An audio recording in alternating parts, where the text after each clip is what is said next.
the United Nations to stop child pornography, but there is no efforts at the United Nations to stop adult pornography. Anytime there's negotiated documents and pornography is proposed, it's only acceptable to the European and the developing countries if it's modified by child. And pretty much internationally, everybody agrees, you know, depicting children with pornography is really, really problematic. But what is not taken into account is that children are getting the adult pornography in their hands. And that's just as dangerous as having them watch child pornography. And the effect of the adult pornography that is rampant everywhere is devastating our children and devastating their sexuality and their ability to form families, setting them up for being groomed for sexual abuse, trafficking, and many other things. And we invite you, a lot of what I'm talking about, I have a very short time to talk about such a very important subject, can be found in our documentary online. It's free at pornpandemic.org. But in this documentary, it shows how pornography can lead to child abuse, trafficking, prostitution, and the destruction and abuse of children, and really the downfall of the family. Because adult pornography itself depicts the demeaning of women, violence against women and children, prostitution, rape, sexual crimes against women and children. Serious sexual addictions can develop to this material. There's a lot of studies showing that pornography can actually cause erectile dysfunction in men and prevent them from being able to have sex with their own wife. You know, and this can be a huge problem within the family. And we have many stories of those who have been addicted to pornography in that documentary. And we're going to be featuring a new story from someone in Kenya. Her name is Ruth Nagaji, and we filmed her when Kenyan Christian professionals invited me to give a presentation a couple of years ago at a religious leaders forum. And she came up from the audience and said, I have a story. I've been addicted to pornography and I want to tell it. So we filmed her, and that is almost ready. And we look forward to sending that to you, a link to you, so that you can show that it's not just men who get addicted to pornography, and it's not just depraved or, you know, bad people, but anybody's brain could be susceptible to having a pornography addiction. And increasingly we see this happening with women. And with women, the way it starts, it's a little different. You know, I've interviewed many women who have pornography addictions, and a lot of times it starts with romance novels. You know, pornography escalates. It's like a process. First, you get exposed to something, then you start to, you know, your curiosity, your brain drives you to get that same high that you can get from exposure. And then once you start to want it and seek it out, it starts to escalate as far as the content that will give you that same buzz, that same feeling that you're looking for. And it can escalate, you know, you could start with possibly swimsuit ads. You know, a child might see swimsuit ads or lingerie ads in a magazine or even a newspaper ad that comes into the house, and they start to get curious and they start to have these reactions and this excitement and these chemicals that can be neurotoxins released in their brain, almost like a drug. And then, you know, they get more curious, then they start to want to seek more, and then they'll see something a little bit with a little bit less clothes, and then they'll start to see adult pornography, and then they'll want to see group pornography, and then they'll want to see child pornography, because they don't get the same reaction in their brain if they just stick with the same type of material. And then that can escalate into acting out on children or acting out on another person, what they're seeing. And then the studies that we have show that it causes desensitization. Those who have watched pornography over a period of time and have an addiction have, when they're asked questions about, you know, how serious is rape or these other things, they get a really distorted view about sexuality, and they're desensitized to even sexual violence. So this is it should be regulated like a drug, because it acts on the brain like a drug. Now this is a Criminal Investigative Division of Crimes Against the Children Unit of the Federal Bureau of Investigation of the United States. This was back all the way in 2002, but it was testimony before the US Senate in this committee. And it talked about how child molesters groom children for sexual crimes. And it's interesting because if you say teacher gives instructions to naive children about how to masturbate, perform oral sex, engage in sexual intercourse, lower the sexual inhibitions of children, desensitize children to sex, expose them to sexual acts before they are naturally curious about such activities, and sexually arouse children, particularly those in adolescence. So these are the steps that a pedophile might use to seduce or groom a child. And so they're going to use pornography. Now, to me, this is really important. The part that I have outlined here in red where it says desensitizes children to sex and exposes them to sexual acts before they are naturally curious. And many of you who have worked with us or know our work know that one of the top issues we work on is sex education and raising awareness of the pornographic nature of comprehensive sexuality education. And I'm just going to show you a few examples of how that can be pornography and also be grooming for sexual crimes against children, in the sense that it can desensitize children to sex and expose them to sexual acts before they are naturally curious about them. This is a book that's all throughout the libraries in the United States. It's promoted by Planned Parenthood in the United States, and it's for children as young as 10 years old. And it's intended to desensitize children to sex and teach them various sex acts. It actually has these pornographic cartoon pictures of children engaging in various sex acts. So thus teaching them that they can do these things too. It's perfectly normal is the title of this. So what about Kenya? You know, what are these kind of things getting to schools in Kenya? You know, we've, to many of you, we've already shown some of the bad sexuality education programs, but I want you to be aware, for those of you who may be working to make sure there are good regulations in Kenya to monitor what comes over the internet. UNFPA is pushing this pornographic material that sexualizes children that I would call a form of pornography. Maybe not the traditional form that you would think. They have, ironically, under the title, the Safeguard Young People Program. This says it addresses the needs of children in South Africa, but it's in Kenya as well.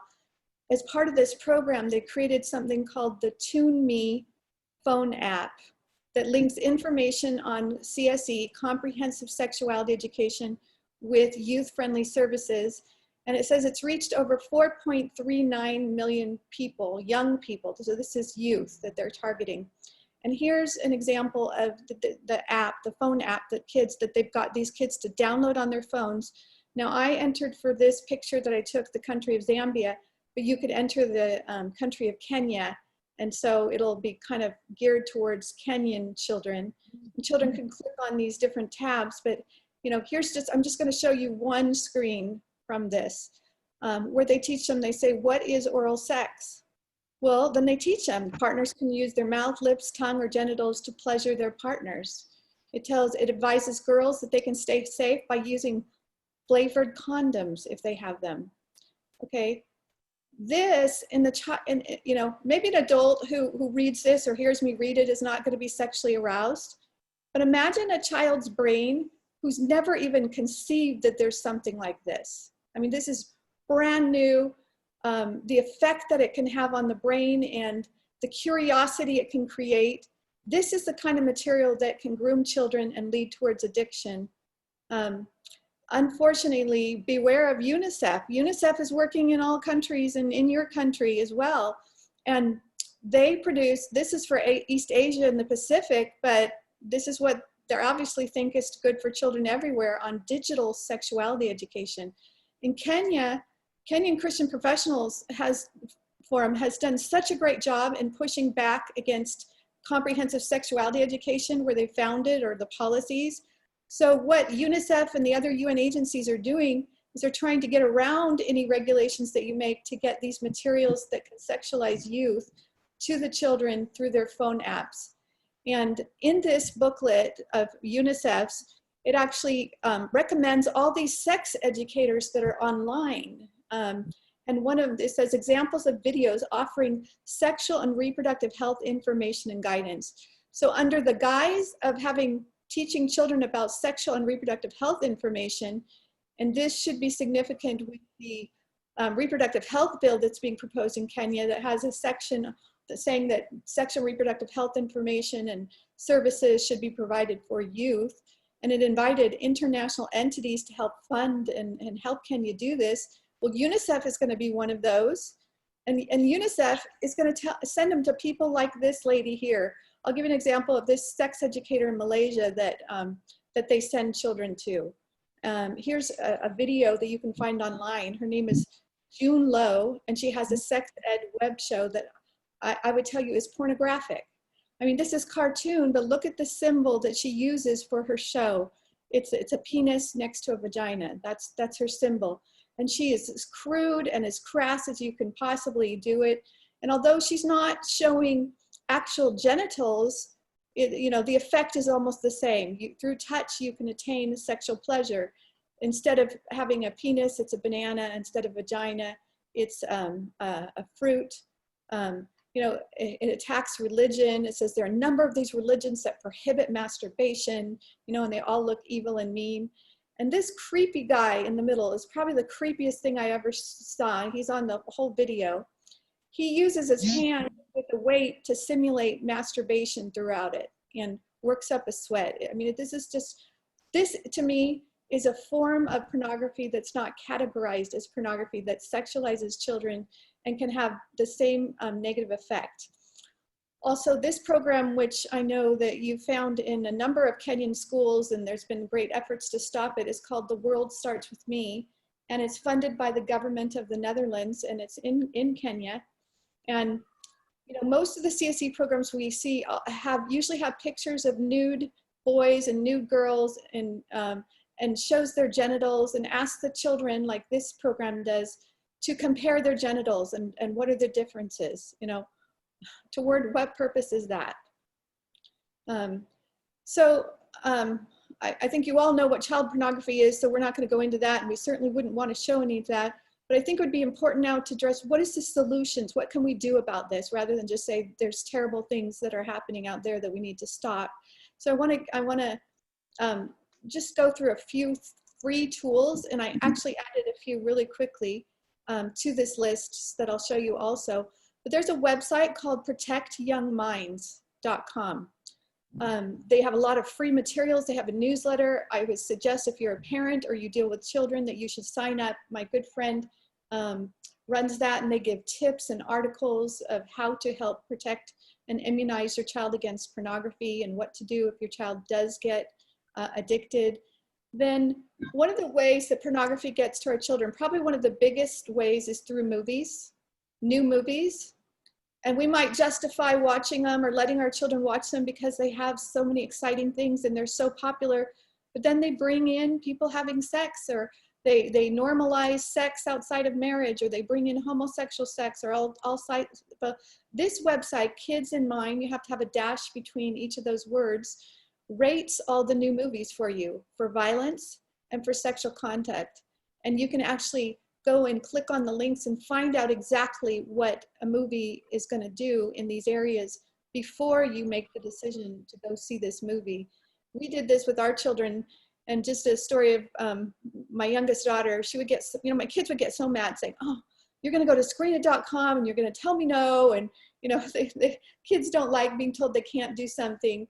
So as my kids got a little bit older and they would say, Mom, my friends all want to go to a movie. Can I go to this movie? And I instead of me screening it, I'd say, sure, you go to screenit.com and you look up and see what's in there. And if you feel good in your heart about going to this, then it's your decision, because you've got to start making your own decisions. And it's almost like she would have wished I would have told her she didn't have to, because then she's learning how to make this moral decision herself. So she'll go and look at it. One time she, you know, looked at the movie, she's like, I'm so mad. And I'm like, why? She goes, because now I know, and now I can't see it. You know, I can't make that decision to see it. So you can help build children's ability to make their own good decisions. Also, you know, I call this, usually when I'm doing something with an audience, like, oh, I hold it up and I ask people, what is this? And, you know, and everybody says, cell phone or communications device. And I keep saying, no, no, no. What is this to your children? And then I tell them, it's a pornography delivery mechanism. I think we all need to be thinking when we see this, that this is the main tool to get pornography to our children. It's a pornography delivery mechanism. And there are perpetrators, there are porn producers, there are people with very bad motives that are doing everything to get to your child through this, through your laptops and through your tablets. And so if you don't put filters on this, and so that your children don't accidentally come upon these materials and then accidentally get addicted, you can end up with serious, serious issues. I've interviewed so many parents, so many youth who are so destroyed by pornography in their lives and so struggling to get out of it. So you can go to K9webprotection.com. Sorry, I'll go back to Protect Young Minds here. Here's the picture of the website when you get there. She also wrote a book called Good Pictures, Bad Pictures that you can possibly get online as well at protectyoungminds.org. Here's Kids in Mind with examples of, here's The Writer is a movie that came out and it shows it was rated R, and it was rated 2, 6, and 7. I can't remember the order here, but I think 2 was violence, 6 was nudity, and 7th was language. So if it's the higher the number, the worse the program is going to be in that area. And so you can know whether you want your children to see it or not. So K9 Web Protection at K9webprotection.org, it allows you to download filters to your child's phone, laptop, and so forth. And you can make all sorts of choices ahead of time for your children so they're not just unprotected when they get online. You can have profiles for them and set up what blocks you want on their internet activity. Here's all the choices, or you can just put it on a high or low setting for blocking pornography. I use this with my kids. I blocked out every time of the day so there was no internet access on any of their phones or their TVs, and laptops. And in order to get internet use, they had to come to me and I entered a password and I say, okay, we would negotiate how much time they had on the screen. And you can, other people just only block out times they don't want the children. You should definitely be blocking out all night because children shouldn't be accessing internet, especially without supervision. So I want to talk about Netflix a little bit because this is so popular, and we're finding that this is the gateway drug a lot of times to full-blown pornography addiction, because many of these series are designed to addict children to more and more sexual content. They'll start out very innocent. Maybe there's nothing, it looks so wholesome and perfect and supporting your values for the first series, maybe even the second series. And then slowly the characters get sexualized. Slowly they bring in homosexual themes, transgender themes, or abortion, or, this is a very dangerous place to have your children have free access, but there's controls that you can set up. This is our family profile. My kids named me Guerin because my husband's name is Greg and my name is Sharon, so they added it together when they created my profile.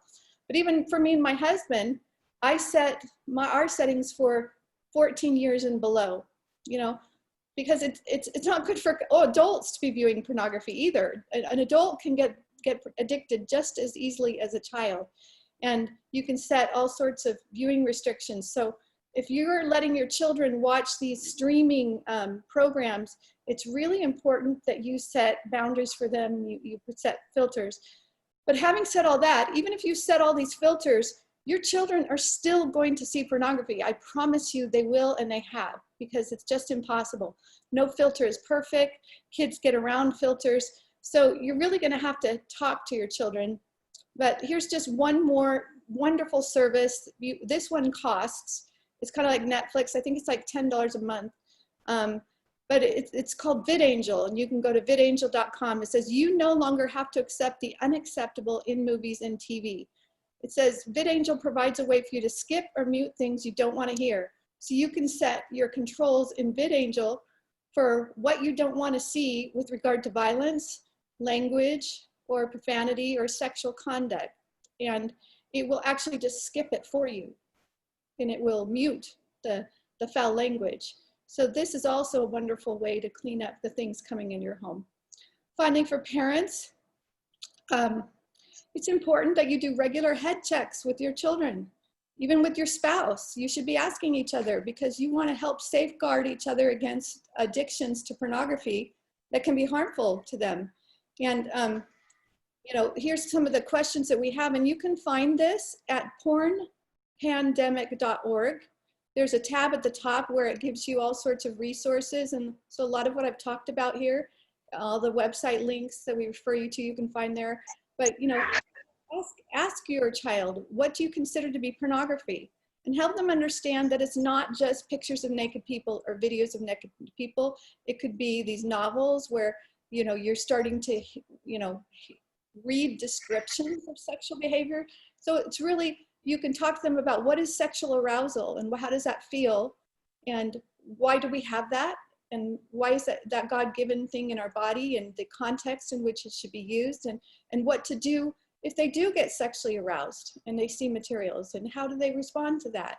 You know, parents really need to be discussing these things on a regular basis, and then help them feel comfortable. You have to set a situation where they can feel comfortable coming to you if they do have a problem, if they do see something troubling. You know, let them know that this is a common problem and anybody can get addicted, and that's why we're going to put these safeguards for our family, and I need safeguards for me and my dad, you know, and your father, we have to protect. And there's all sorts of good questions here to have amazing conversations with your children, to help them either deal with an addiction or prevent an addiction. Here are just, again, some of the questions. I won't go through them all in the interest of time, because I told you they're all online. I'll just give one example. After I interviewed all these people for our pornography documentary, I'm like, oh, you know, is my son addicted? I've got to come home, I've got to talk to him. And so I asked him one of the questions I had learned from one of the experts, and I said, instead of saying, have you looked at pornography? I said to him, this is what pornography is. We had that discussion. I said, Alfonso, everybody accidentally sees pornography. When's the last time you've seen it? Can you remember? And he thought for a minute, and he goes, oh. And he ran to the garbage can outside of our house, and he pulled out a picture book that his grandma had sent him for his birthday. And he said, Mom, I couldn't wait to open this. And I opened this picture book, and it was all about Africa, because he's our adopted son from Africa. And unbeknownst to my mother-in-law, it had some pictures of native Africans with their bare breasts. And he said he was looking through it, and he didn't know what to do. He threw it in the garbage. Okay, but because I asked him that question, we were able to have a good discussion about what that could do to his brain, how that might make him want to go back and see more. And so we helped his brain process it. Also having family computer phone rules, those are up on the website as well. You know, children should not be having full access. They should not be given phones at early ages. Again, we don't have to go through these, but you need to establish in your home that looking at the computer and having streaming things on your phone is not a private activity. Parents should be privy to all passwords, and they should be able to review on a regular basis what their children are viewing online, who they're talking to, and help their children understand this is part of protecting their brains and helping them. And it's part of your responsibility as a parent. Now, legislatively, what can you do in Kenya? I gave part of this presentation at the Nairobi Summit that we co-sponsored with KCPF. And I gave these examples of some states in the United States that have passed resolutions. This is Utah's celebration. It's a pornography resolution calling pornography a public health crisis, you know, recognizing the serious issues. Whereas pornography is creating a public health crisis, it perpetuates a sexually toxic environment, you know, et cetera, et cetera, et cetera, et cetera.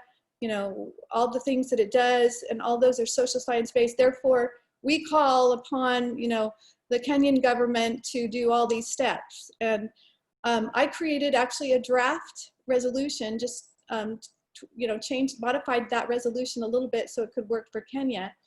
And it would be the Kenyan National Resolution to combat pornography. You could play with this resolution.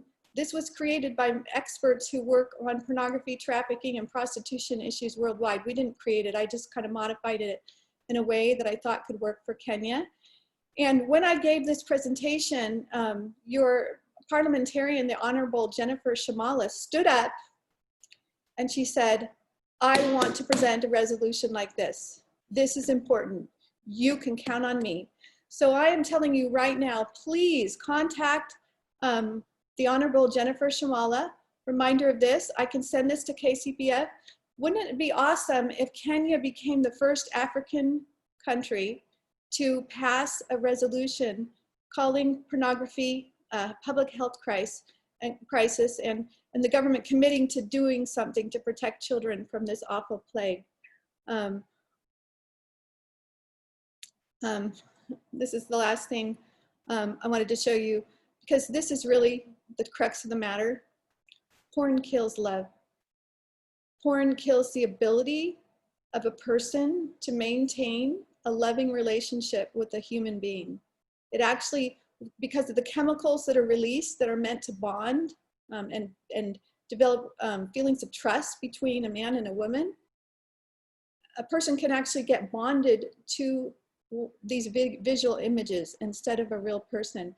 And the people who created this t-shirt, I should have put their website at the top of this, but I want you to remember this website because this is a great website to send youth. It's youth-driven, youth-oriented, and it's called Fight the New Drug. Fight the New Drug. FightTheNewDrug.org, and it's an excellent resource website for youth who want to fight pornography. Again, it's about the health and innocence of our children. They're the future families of the world. And we hope to partner with KCPF and everyone on this call and people of goodwill throughout Kenya to protect children from pornography. By protecting children from pornography, we're protecting the family. By protecting the family, we're protecting children from pornography. Thank you. And for more information on just anything that we do and our resources on family issues, you can go to our website at familywatch.org. Thank you, Vincent. Back to you. Wow, what a fantastic presentation, Sharon. I don't know, I wish we were in Africa, we will be able to clap physically, but I'll ask people to just do the sign, the one of appreciation online. I can see Martin is all smiles, all the teeth I can see. A fantastic presentation. I think we will, of course, get the presentation members of the panel and share with those who have joined, if they will share their emails with us. And I think, Sharon, that resolution, I will make some comments towards the end. Let me invite Martin briefly. Martin, if you can take like 15 minutes max. I'm sure some of the issues have been alluded. Yes, if you can just take it up, hopefully as we wait for our third panelist, and then we can have an open and answer session. Please, if you can stop sharing your screen, Sharon, so that then we can, yes, conclude, move to the, yes, thanks for that. So I want to ask if you have any questions, any inquiry, please utilize the chat session so that we can raise any issues. So briefly, Martin, you're muted. Patience, if you can unmute Martin. And then I'll ask Patience to admit our next panelist, Dr. Mutua. Martin, if you can unmute kindly. All right, now you can hear me. I hope I'm loud and clear. First, may I say yes, that I'm so grateful. I am very grateful that Sharon has shared very important aspects, because just before I introduce what we do as television viewers and radio listeners association, it is good to note that television currently has changed to the phone. Now we are using the Android and Android screens on our television for those who can afford Wi-Fi. Martin, And indeed, Martin, I think there is an issue on your end. Allow me to, could you check on your connection? I was struggling to hear you. can you hear me now? Yes. You can hear me now. Well, all right. What I'm saying is that I appreciate the talk that we have heard from Sharon, because currently our television, because of the Wi-Fi in our areas, Martin, yes. Kindly, let's just check. We still are struggling to hear you. Looks like there is possibly a network issue or a voice issue. Let me make a connection and then I get back to you. Okay, great. So I will take a break and then I will move to our third panelist, and then we'll get back to Martin. I'm happy to say that our other panelist is already here. If you can, patients, if you can mute Martin as we wait to correct that connection issue. And then I will then invite Dr. Mutua, who has already joined us. Dr. Mutua is the CEO of Kenya Film Classification Board. All of you know him. He's called the Moral Cop. He's not ashamed of that title. And of course, being a media personality, I want to say that he's one Kenyan I admire, where he's not ashamed of his faith and he's not ashamed to defend the values that we hold dearly. And one thing I like about what they do is protecting young people. If you actually want to summarize the mandate of Kenya Film Classification Board, I would say that their mandate is protecting children from harmful content. And this is a responsibility not of the government alone. This is a responsibility of everybody who cares and who has a responsibility to be called a parent. So we are honored to have Dr. Mutua as a panelist, sharing what are their experiences currently and what can we do together. So ladies and gentlemen, Dr. Ezekiel Mutua.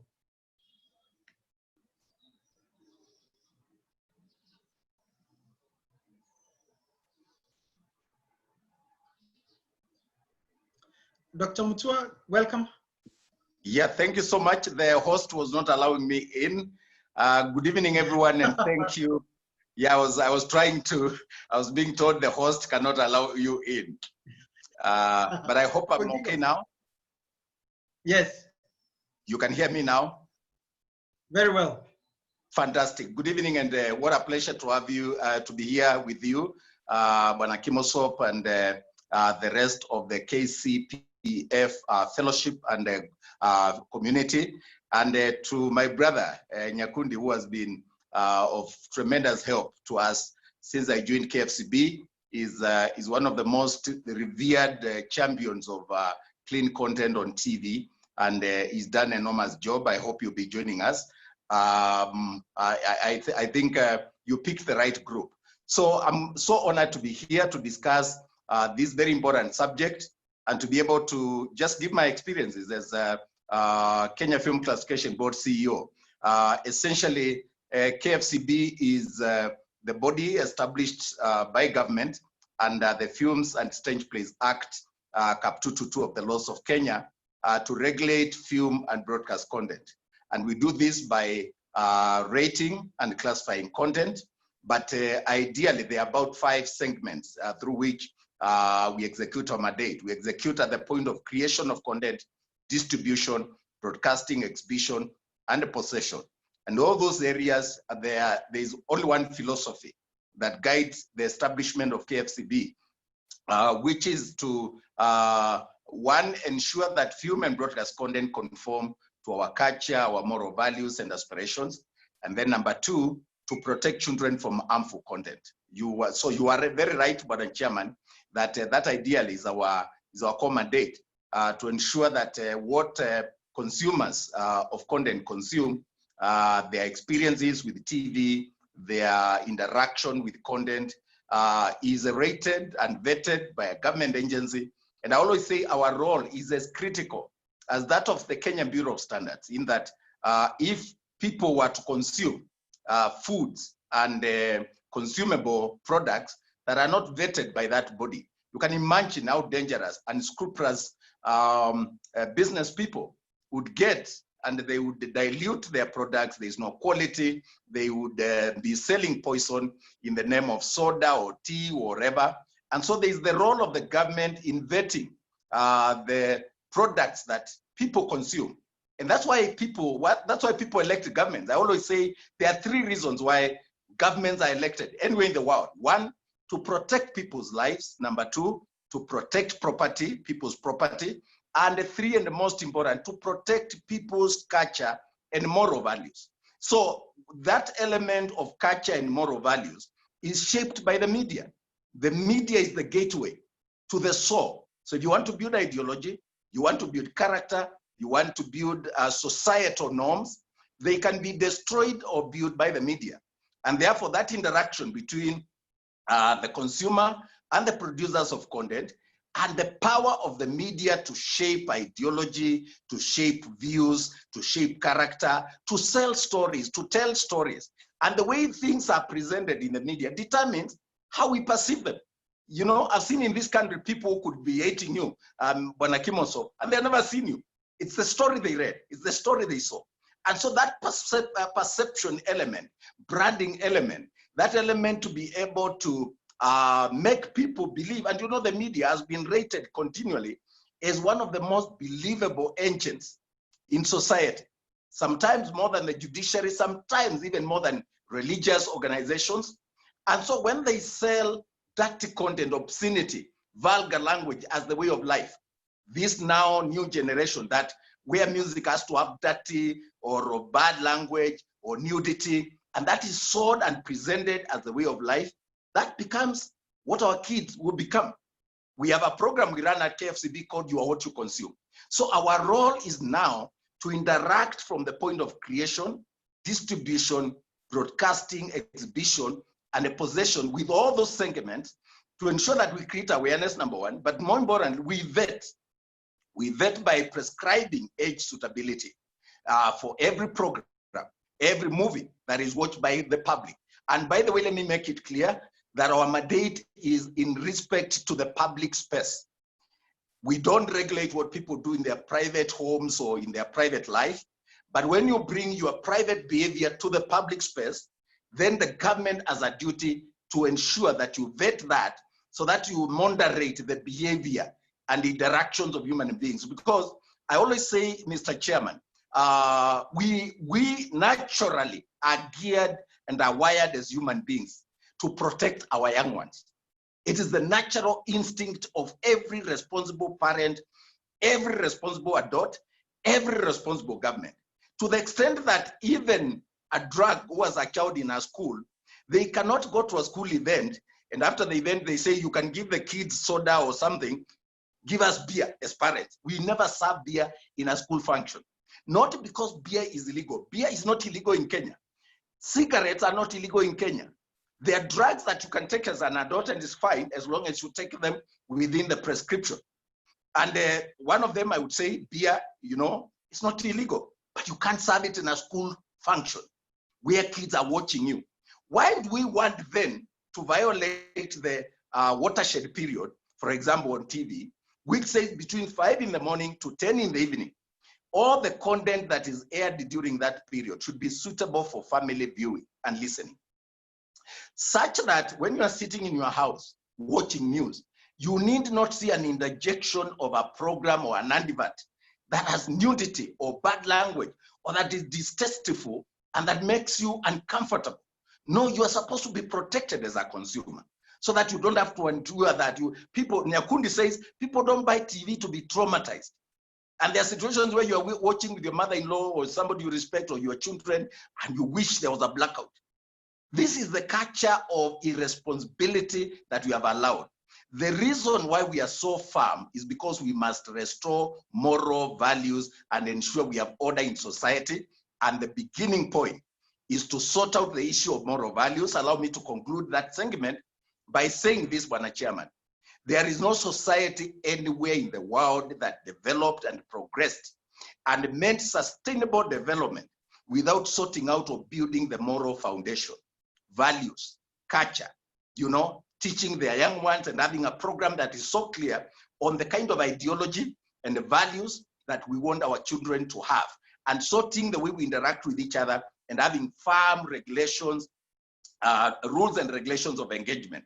If you look at the Asian tigers, Singapore, Malaysia, they grew because they first sorted the moral foundation.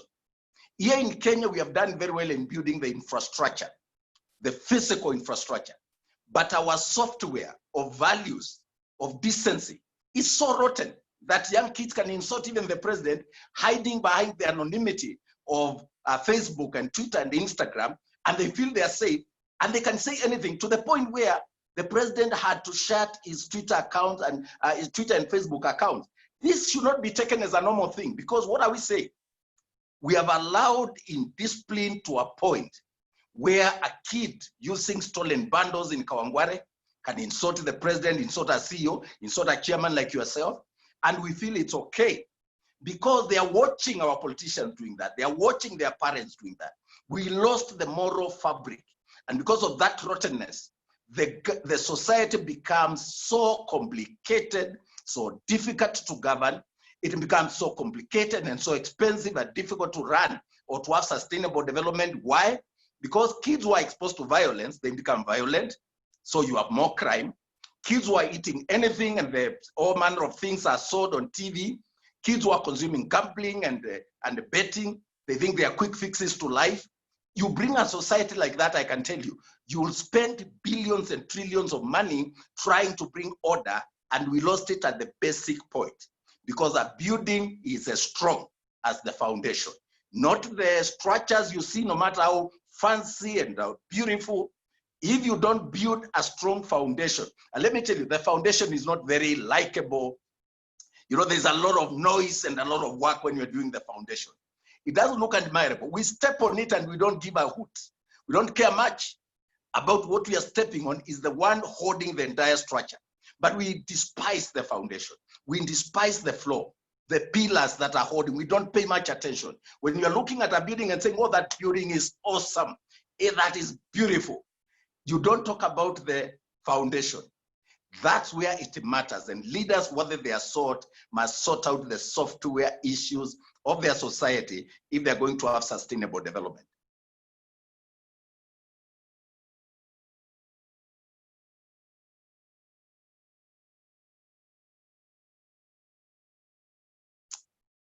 Chairman, do I continue? You are muted. Yes. Yes, Chairman. Yes. Please proceed. Yes. So Yes. So essentially, that lays the foundation for the rationale. Yeah, that lays the foundation for the rationale. Why Kenya Film Classification Board? Why do we have a regulator? And let me tell you, because a lot of people look at it and they think content regulation is just done in Kenya. No. In fact, we are the most liberal content regulation environment. Just next door here in Tanzania, in Uganda, in Rwanda, my friend, the things that pass here to the airwaves, they cannot be tolerated in our neighborhood. So is it any wonder that in Tanzania, they can say we are not going to wear masks, and I'm not propagating the issue of corona. But don't you find it funny that there's a society next door to us, and they are not dropping dead in like flies? You know, because corona being what it is, an indisciplined society that is not taking these measures, I can tell you, they are going to lose a lot of people. But there's something, while I don't subscribe to the ideology of people not wearing masks and social distancing, we must do that. This thing is not a joke. However, when you look at the issue of the social media and the power of liberalization and information, I actually believe with all my heart that if people are dropping dead in some of these countries, they wouldn't hide it, to be too much to hide. So what is working for them? If you ask me, it is not because there is no corona. Corona is a reality. What could be different between them and us is the level of discipline in society. That when the president speaks, the president has spoken. When they are told, take responsibility, do this, they will do it. And they will not start shouting and be sharing with the government because they despise their government. When the president says it, he has done it on our behalf. It is for our good. When the Minister for Health says it, there's a lady minister in Uganda. I was reading her stories and the farmness and how she has sorted out the environment there. And I'm told the death rate in Uganda for corona is so low. Why? There are structures for governance and leadership. And so when the government speaks, the government has spoken. Now look at our case, Chairman, that government officials can say something and people make mockery of it. People take it lightly. People want to debate and argue with the government. These are moral issues. These are cultural issues. That is not the way I was brought up, by the way. When I was being brought up, akukwa kubishana na mzazi. If you mess, you knew you have messed, and you knew your goose is cooked. We used to say, Mom will kill me, Dad will kill me. I just don't know what to do. And we didn't go in the sick asylum, Kwandi, Amango, Fulani. We were brought up with the discipline, and we never died. There was no TV. The only gadget that I had to play with was outside. When I wanted to play, there was no gadget. My mother would tell me, Nenda inje ukacheze. Now we have spoiled our kids in the name of modernity by allowing a culture where kids defy their parents, defy societal order, defying governmental authority, parental authority, religious authority, and the consequences are what we are seeing. Ungovernable society where people say whatever they want to say, people don't value integrity. In this country, it is very complicated for you, Mr. Chairman, if you want to uphold integrity, if you want to walk the straight and the narrow, because you are doing your own thing, you're driving your car very well, you are observing the rules of the road, traffic. Another mad person comes there drunk, who doesn't care about life, and plunges on innocent people, and I've seen this because of indiscipline. So when we talk about this, we are not defending government. We are saying it is us who are going to suffer. We are not defending government. When we say kids should not be exposed to drugs on TV, you know, when I got to KFCB, I banned 15 TV adverts. I got to KFCB in end of October 2015. And by mid-November, I announced this program and this one ought not to be on TV during the watershed period. Some of them were beer programmed by Kenya breweries and other, you know, important and powerful companies. And I was told, you don't dare touch those ones. Those are the ones who drive the economy. I said, if you're driving the economy, drive the economy within rules. We cannot, it cannot be money, you know, at all cost. Cost to be within rules. So I stood my ground and I was threatened. I dared them, let's go to court. And I told my board, we are not even going to hire lawyers. I'm going to prosecute that matter myself. And I will ask the judge, would you want your kids to be lied to? That ukikunywa pombe, you even get, you know, sexual prowess, imara kama simba. And that is the time when in Kiambu, actually, we had a lot of funny stories where women were rioting because they're men and become zombies because of drinking. And then we are here getting in Jeff Koinange with his booming voice. I said, nonsense, this is not going to happen. And I banned them and we went to court. We battled for 6 months and we won against Kenya breweries. We have gone against homosexual groups like Wanuri Kayu and the film Rafiki. We won. Because also, again, you've got to be decent. It's not just about noise that we are making, Mr. Chairman. First of all, I think when you are doing the work that I do, you must be informed and you must speak with authority because you have been, you know what you're saying. So when I said there should be no beer adverts during the watershed period, I knew what I was saying because I've been a journalist, I've been Secretary General of KUJ, I've been Director of Information, I've been Secretary of Information. I am not coming from the bush just to pontificate about my faith. No, I'm speaking issues of fact and the law. So we went to court and we won. We won against the other one the other day. And what I find works for me as a CEO is the fact that I know the rules of the game. I know I've been in this field. I have pursued knowledge in media and to know the power of the media. I have done courses, every course there is to take about media and content and how it influences behavior, the creative economy and so on.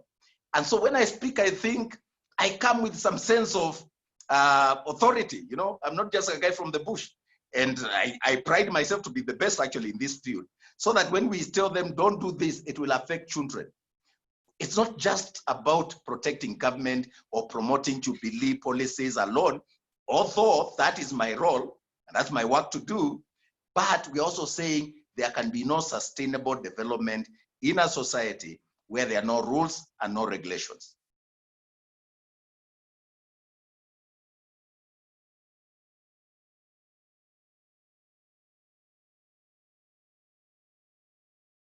Mr. Chairman? Proceed. Okay, Proceed, how sir. many minutes, how much time do I have? Maybe if I got a sense of, I am sorry I came late, I thought we were starting. 10 minutes, then we can invite Nyakundi. Very good. So just to sum it up, on the issue of content regulation and national development, these are two sides of the same coin. Because like I've said, if we can change the game and reflect on our values and the software issues of our society, and get our kids to know that you cannot get everything instantly. This culture of instant gratification does not work. You don't have to watch a bad TV program and you will not die. There is something called process. Tell our creatives, if you want to become a creative, you need to follow the law. You need to ensure that you create content in line with the law and that you cannot do shortcuts, that there are rules and regulations. So you obtain a filming license, you ensure that your content is classified. Media houses cannot criticize government and they also run dirty programs during the day. I think that's called impunity. And everybody's watching. I think if I played impunity as a CEO, then a minister played impunity, a media owner played impunity because we have the power. What kind of society will we be doing? We can only become powerful if we exercise our authority in line with the law. But a lot of people don't do that. Yeah, including media owners, I can tell you, and I have nothing against media owners. I would like us to promote businesses and support creatives. My problem is, if you allow one section of society to thrive in impunity, impunity is using your power, playing God with your power, because you can blackmail the authorities not to be able, or the other people, and there's nothing that can be done about you, because you are powerful. So impunity is going against the rules that others have to follow, but you will not follow because you are rich, you are famous, you have money, and then you want to present that. That is not a rich person. It's not a famous person. That's the poorest creature in society. I would rather a poor man who has little, but they got it through the proper way. And so we must teach our kids and produce programs and the content that edifies, that speaks about our values and our culture. We cannot throw caution to the wind and say the media will produce all manner of content and entertain in total violation of the law. Because if we do so, our kids are watching. I'm telling you the ramifications and the effect of what we are doing right now, the conduct of our and behavior of our creators and broadcasters is going to take us a very long time to reverse. The media has played a key role in totally tearing into pieces our cultural values, our moral values, and bringing the culture of anything goes. And I think when President Moi, former President Moi, used to oppose the internet, he was not stupid. He was not opposing the internet. Neither should we subscribe to opposing global change and the technology. He was saying if we do it without attendant regulatory framework, we liberalize the media, then we start doing catch up with the law. It is not gonna be possible. And this is what we always do. The government allows liberalization. The government allows things to happen. People get used to them, to impunity. And then we start bringing law now to regulate them the way we are doing with the computer misuse and cybercrime. We should have thought about the liberalized environment, expanded spectrum before and bring those laws in place. Then we allow the expansion in line with the law. You know, you can't do it and then start doing the laws to govern that sector. We start with the laws. And that does not mean that I heard somebody, a respected entrepreneur in another webinar that I was involved in, saying we should not talk too much about regulation. Let me tell you, you begin by regulations. Even God himself, when you read the Bible, my brother, it starts with the presumption of you are likely to violate. So it says, thou shalt not. And the framers of law, the philosophy of lawmaking is premised on the ideology and the philosophy that human beings are inherently evil and they're likely to commit crime. So the law is thou shalt not, so that you warn them in advance. You don't allow them, then you start telling them you shouldn't have done it. And I'm sure this is controversial, and you know, there are lawyers here, but the philosophy behind the law is that one of deterrence, first and foremost, and letting people know the bounds. And that's why God told them, don't eat this. Then they started discovering why they shouldn't. That's where the mess came in. But here we have even gone beyond that by allowing liberalization, a beautiful thing. But if you allow it without the rules of engagement, you are getting into chaos. The reason why we have managed the pandemic of corona, the corona pandemic, is because we saw it.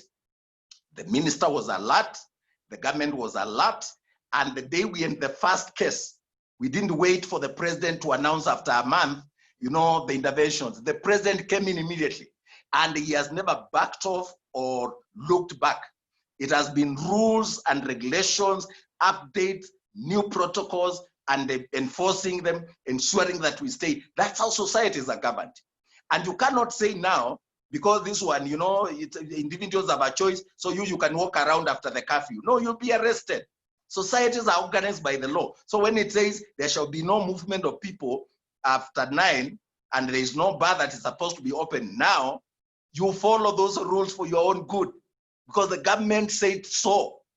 And the question I always ask, Bwana Chairman, when I see, you know, parents arguing with their kids, oh, I want to watch this program, no, you can't. I want to have an iPhone, no, I can't. You want to do this. And you're trying to argue what became of the farm rules, that you are not going to do it because I've said so, because I'm the parent, because I'm the government. I'm not a crook. You see, we are not usurping power. People go to elections every 5 years to elect governments to manage their affairs, coordinate and regulate interactions, how we do business, so that my space, Mr. Chairman, is respected and your space is respected. Who is supposed to do that? Government that you elect, not media owners.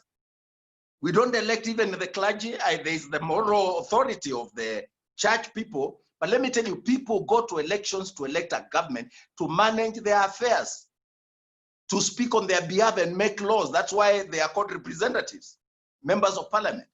And when we do so, we should obey the government, pray for the government, support the government. Otherwise, it will be a vicious circle, going back and forth, doing 5 steps on infrastructure, destroying it because of indiscipline. And we must get to a point where we have a benevolent dictator who says enough is enough. Look at what Rwanda is doing. Rwanda is beating us in every score of development. Why? Because when President Kagame speaks, he has spoken. He has spoken, and the government has spoken. Our, you know, elderly president next door, when they speak, they have spoken. We cannot allow a situation where we have been generated to a point where governmental authority means nothing and people can say anything and whatever they want. Yes, in terms of freedom of expression, that is in the Constitution, but there is no absolute freedom. Every freedom has limitations, has boundaries. In this area of the TV and broadcast content and creatives, let us not allow absolute freedom. It is the recipe for chaos. People must have boundaries of operation for their own good, not because the government wants to become a dictator, no, but because we want to live in an organized, progressive, disciplined society. Wow, wow, wow, wow. Dr. Mutua, I think we need 10 more people like you, the level of sanitation is going to increase in different areas. I think I picked key issues that come. One, the importance of government and in the issue of protecting children. So the issue of having institutions like KFCB supported financially and also morally, because you come under a lot of attack. I am saying this because there are times we have a lot of vitriol around against such institutions and people are quiet. So I want to say that we are not ashamed, Dr. Mutua, as an institution, KCPF, to rally and support what you guys do. In fact, I think at some point, just to say that there are laws that are already be proposed before Parliament to strengthen KFCB in its mandate. So, and yes, we support. Why? Because authority is important when it comes to the issues of the children. I want to move to bring on board Martin to briefly share about the TEVIRA and the experience and why such a voice is important, so that then we can have an open and answer session because a lot of content has been shared so far. So Martin, I hope you have addressed the issue of the connection. Can you hear Martin? Yes, can you hear me yourself? Go ahead, Martin. Hello, can you hear me? Yes. You can hear me. Okay, that is very good. Thank you so much for this function. Just before I introduce myself and what we do, I could like first of all to start by appreciating the presentation by Sharon, particularly on the K9 ware protection, the protection activation, because currently you may know that because of the presence of cheap Wi-Fi, most houses now have got Android television, so they are able to watch everything, including YouTube and everything, while they are at home, and that means that what we thought was television initially is now actually the smartphone. Now the television has become a smartphone, and if we don't have a way of protecting it, it can be a serious challenge. And secondly, may I say that Kenya Television Viewers and Radio Listeners Association was started to fight for consumers of media, consumers of television, consumers of radio. And I must say that if Mutua could have been at Kenya Film Classification Board when we were registered in 2010, I think we wouldn't have taken the job. Because as you may realize, there are so many laws in this country, but we don't have, we are lacking lions, people. We are lacking the systems and the drivers of that system who are ready to ensure that those laws and the regulations are actually implemented. Television Viewers and Radio Listeners Association was actually started in 2010, and we are a registered association under the Societies Act of 1968 laws of Kenya. We were registered because we realized there were so many shows that were going on television and on radio, and there was nobody talking about it. We approached the Media Council, the then Media Council. We also went to Communication Commission of Kenya at that time, which is now Communication Authority. And we found out that if we didn't, and by then the new constitution had not come in place because we could have gone to court and that could improve the constitution. So we didn't have a way of approaching court. So we felt we need to start an association which will have a voice on behalf of consumers of media. We started Television Viewers and Radio Listeners Association, and immediately started, without putting specific cases, we approached the Media Complaints Committee. We had some programs stopped. We had some media gurus fined, and that is when we came to realize that the media industry has got a lot of resources. It's a rich industry, and they know how to fight for their own welfare. They can just come there, apologize, say we will not do this, and they do it again. There's a common fallacy outside there in the media houses that sex sells. That anything sex, it sells. And what they want is that they want to get viewership and listenership by all means. So that you will find that every advert, including an advert for even mabati, even for timber, even for cement, there must be some sex introduced inside. An advert that has got no relationship at all with matters to do with below the abdomen. You will find they bring it in so that they can be able to catch in their own belief, and I don't know whether it is true, the eyes of our people. So you look at most music videos, you will find that they have some below the abdomen characteristics and acting. Most movies and even shows, actually if you watch most comedy shows in this country, you cannot listen to more than 3 people without hearing something, so that in their own thinking that is likely to catch the minds of people. And that is why we came in. And actually, Dr. Ezekiel Mutua, because we have worked together in many ways. Because what we said was, watching television should be something that entertains you. It should be something that informs you. It should be something that educates you. But in some cases, it punishes you. you are watching television and your children are around, and it is watershed period, suddenly an advert pops up, and there are naked people or people talking explicit language, and you are with your children. So you are punished. Maybe the remote is very far from you. So these are some of the reasons why we actually came in. And so even they say that the Kenya Film Classification Board has been able to implement the State Plays Act Cap 222. That one we are very thankful to Dr. Ezekiel Mutua himself. Remember, the Children's Act of Kenya also has various provisions in the protection of children. Section 4.2 talks of the best interest of the child.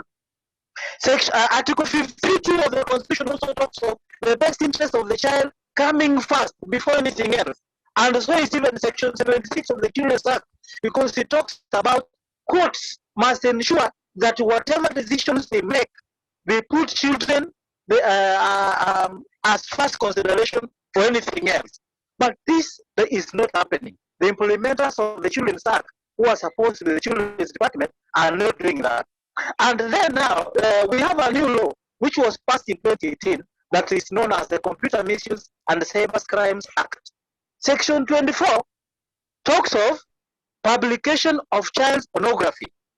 And it explains what it is, and has got very good remedies and penalties for anybody who is found. For instance, most adults, actually, we came to realize when we did some research in one county, which I cannot mention, that most adults have got pornographic videos in their phones. And if a child gets a phone belonging to an adult by accident and goes to the videos, they are likely to watch this one. And the Computer Misuse and Cyber Crimes Act explains this very well. And this act will indeed help us, because now that there are Android smart TVs, and the children are likely to go to any site through YouTube or any other site, actually on television screens in the house, because of the cheap Wi-Fi, and the parents are not at home. That one I'm just talking about it shortly. Then this act may help us to ensure that we rein on those parents who allow children to watch these things either by omission or commission.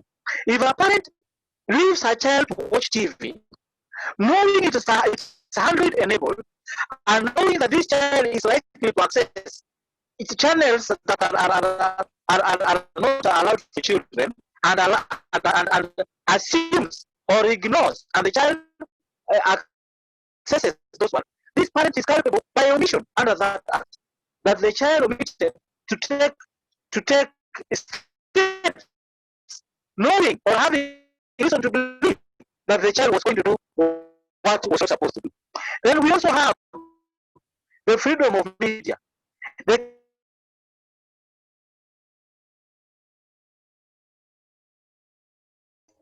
We have lost you, Martin. Apologies for that, members, as we get back. You can see the passion that the chairman of TEVIRA is having, and as an organization that is voicing concerns in the media. So as we wait for Martin to correct the issue of the connection, I think I would want to just read some of the comments. As you can see there, Dr. Mutua, I see Pastor Juliet has said that this is Pastor Juliet of we as the consumer could learn. I will ask the admin to mute Martin. Thanks, Martin. We have been really struggling to hear you, Martin. We can see your passion in your commitment. Allow us to do an interactive session, even as we correct the challenge that Martin is going through. So I see comments. Dr. Mutua, if you look at the comment about, there's a comment here of, which I see, the issue of, if I can read from Judith Ongweno, we really appreciate such a forum. We hear this, we hear our speaker, something happens to us like a charge. I pray we also do our part as gatekeepers, then support the speakers where possible. I think the issue of personal responsibility. I can also see a comment. If you read the comment, I don't know. There's a question to Sharon. Please comment on artificial intelligence and how it's used to identify children on webcam and then displays to them pornographic images. There is also a loophole that allows some people with evil intentions to use artificial intelligence, use webcam on laptops and on smartphones to gauge whether it's a child or an adult using the device. Then determine what content to display. One couple tried it and they only got sports-related advertisement. Where they tried putting their daughter on the photo cam, suddenly the advert changed to pornography. This is interesting. I think you can see the questions, if you can read them. Dr. Mutua, there is the issue of a practical approach to the implementation of the laws and balancing between totalitarianism and anarchy. How do we strike the balance between that authority and anarchy? I wanted to read one question about the discouragement that we are seeing where there's somebody who was saying that young people are concerned that they want laws to be obeyed, but they don't see good example from leaders, and a good example is scandals in the government or in the country, and how none is being held into account. So how do we balance that with the double standards? I think that is a Kenyan question. Sharon, I would have loved to hear more about really what are we seeing and how can we effectively engage agencies like the UN so that we can achieve a protection for our children rather than harm. So since there were more questions coming from Kenya, let me start with Dr. Mutua, and then I come to you, Sharon, even as we wait for Martin to sort out the connection issue. Dr. Thank you very much, Chairman, and thank you, viewers and those who are following the conversation on this call. I really appreciate that feedback, and I really appreciate also what Martin had said and the collaboration that we have. I appreciate the collaboration with KCPF that we have enjoyed the last, did I use the word endured? Chairman, we will talk about that later. Enjoyed. But you know, that word was used by a wife somewhere who was also talking about their marriage and said, and confused endured with enjoyed. So let me come to the enjoyed part. We have enjoyed a very good relationship with you. We have not endured you, but there are situations where people endure each other in a relationship. Let me come to the point and say, we find it such a blessing that when I joined KFCB, I got a letter from Martin Nyakundi telling me that you're doing a good job and we would like to work with you. And we started the collaboration, and then I read about his association. And actually they became party to some of those cases that we filed in court, and they fought with us and they gave their voice. They did not keep quiet or be embarrassed or just assume that, you know, KFCB has filed a case, it will go through. No, they came in and they were vocal, and they expressed their solidarity with the board. And as a result, our case became easier, especially the one against Kenya breweries and the broadcasters. It was actually through the Association of Broadcasters Advertisers that they were acting for Kenya breweries and some of the media houses who want to continue, you know, advertising beer and adult stuff during the watershed period. And so I would say to a great extent, when you talked about personal responsibility, that's where it begins. It begins by, first of all, having synergies and collaboration among various players and sector players so that we get to know the issues. And then we become relevant. And when you are relevant, you also become strategic in how you want to approach them. You see, for example, if since I joined KFCB, it was just talk, and there are no cases that we are pursued in court to a logical conclusion, I would be feeling very disappointed about myself. Because just talking and not taking action is not enough.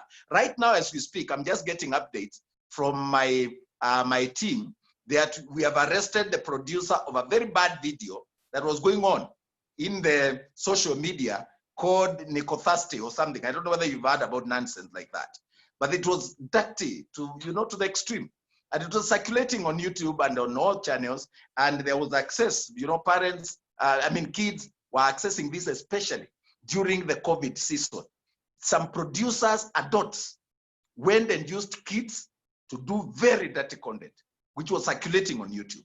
And we're very disappointed because the moment we mention it, there are also perverts who will now give it circulation, trying to see what it is. You know that mentality of Kenyans, that when you say there's a bomb there, instead of people running away, they run towards the bomb. You know, someone was saying, if you tell Kenyans not to do this, they will do it to know why everybody is doing it. So we suffered that. And at some point we were like, do we ban or not to ban? And we went to the DCI and they gave us the cybercrime officers. And they told us, go for the producers, nab the producers, because there is an adult somewhere who recorded these kids dancing nude, doing this gyrating and doing these dirty things. There's an adult who is involved. And that's what I'm talking about. Do we really care as adults and as government and as responsible people to create safe spaces for our children? Because you don't do that. And that's why I started by giving you the analogy of a school event and beer, which is not illegal, but you don't do that. Adults, if you want to watch whatever you want to watch, pornography is illegal in Kenya, by the way, people didn't know. However, I'm not going to follow you on your phone to see what it has if you're an adult. That's not my work as government, and I don't want to generate into that. But I want to create awareness for people to know that it is illegal and that they ought to follow the law. And if something is illegal, it is illegal, don't do it. So we started by creating awareness, but also taking practical steps to create synergy with the Kenya Christian Professional Forum, with many other organizations. And as a result, we have built our profile within Kenya and the region. We've gone into collaboration to create policy harmonization in Kenya, Uganda, Tanzania. We've gone up to West Africa. We have a memorandum with the National Film and Video Censorship Board of South Africa, which is our counterpart. We have a memorandum of understanding and a collaboration with South Africa, which is called Film and Publications Board. And we have now started a continental body for harmonizing the standards for content regulation. So there are practical steps that we have taken. And like I've said, what you need is, first of all, take personal responsibility. Let every parent say, I'm not going to allow this in my house, period. Don't allow your kids. What Nyakundi say is true. You are actually guilty by abating that crime, by allowing kids to watch bad content when you know there's a likelihood of them, their moral judgment being impaired or them coming across. Every time I see people telling me to ban 10/10, which I can't, by the way, because the watershed period goes up to 10, I ask myself, whose kids are those? Are their parents not watching them doing those dirty things live on TV? When I see kids who are now dancing naked on these YouTube channels, I ask, whose kids are they? Is there not a parent? Do they come from some home? Don't they have some relatives who can say, this is my kid? How come we can see and people are tagging KFCB? Don't they know their parents also to tag them and ensure that there is discipline? So there must be social responsibility, individual responsibility. And we must begin by having a national conversation on moral issues.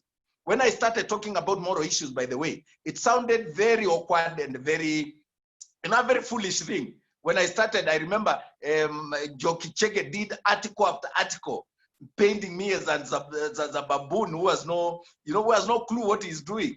You don't talk about morality. And I remember one article that was telling me the morality train derailed a long time ago and it cannot be reversed. But I kept talking about it, so they nicknamed me the moral cop. And I said, not just me, you need more, many more moral cops. Every parent must become a moral cop. Every adult must become a moral cop. And this is the bottom line. We must create safe spaces for our children to be children, to grow up with a sense of right and wrong, to know that you don't do some things because you have personal dignity, that you can't walk naked and you cannot just parade yourself. So let's begin from there. But let us also create collaboration between institutions of government, private sector, religious institutions. Let us have a conversation about moral values in the government circles, in the private sector, in the boardroom, in the pulpit. Let us talk about these issues. And that's what we are doing under our program, awareness program and media literacy program, dubbed You Are What You Consume. The idea is to bring on board parents, guardians. We have even gone ahead now to sign an MOU with the Communications Authority of Kenya, so that we can also use them to, because they have a very big role. They are the major regulators actually, because they license the broadcasters and they can take away the license. Me, I can only take them people to court and fine them. And sometimes the fines are ridiculous, you know. I remember one media owner, when I was serving at the Media Council of Kenya, who came and told us, we hear you want to take action against us because of our content, content on some of these radio stations, you know them, the ones that talk about content. He said, can I pay you for 2 years in advance? Because the fine was only 200,000. And that guy said, can I pay in advance? Because, and he looked at us straight in the eye and told us, I will broadcast sex, I'll talk sex, my programs are meant for sex.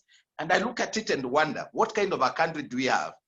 If we can allow a foreigner comes here, they are given frequencies, and they can look at the regulator straight in the eye and say, I will pay the fine, but I'm not going to stop. I will expand the boundaries of immorality, because that's what people want. And if you don't want to listen, switch off.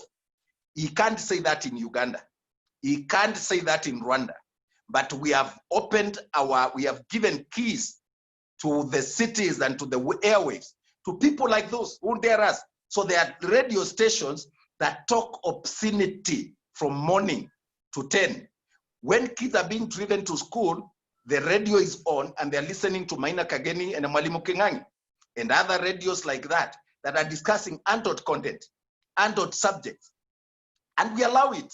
Yet the watershed period is very clear that between 5 in the morning to 10 in the evening, we shouldn't allow, content that is meant for adults, of the language or scenes meant for adults. So I can say there's a failure at so many levels, and we need to sort out that. Parents to take their responsibility, regulators to take their responsibility, religious institutions, please do your work, professional bodies like yourselves, please do your work.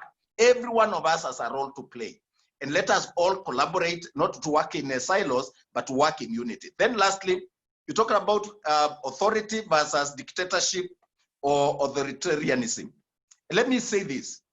I was reading and I posted in the morning a speech by the founding father of Singapore.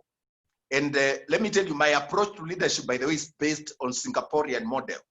When I started becoming a leader, I interacted with the writings of Lee Kuan Yew.